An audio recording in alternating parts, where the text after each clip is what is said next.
長年の使用で塗装は剥がれ、深い傷やはしみ、さらにうずくり仕上げで、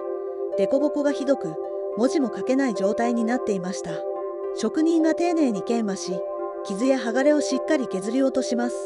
フラットに近づけながら、木の風合いを最大限に生かしていきます。塗装修理が仕上がると、表面は滑らかで深みのある木目が復活、傷や剥がれも一掃され、まるで新品のような美しさを取り戻しました。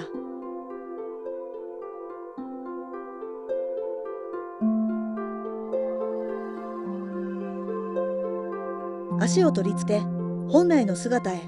思い出のテーブルが、これからも長く大切に使える一台としてよみがえりました。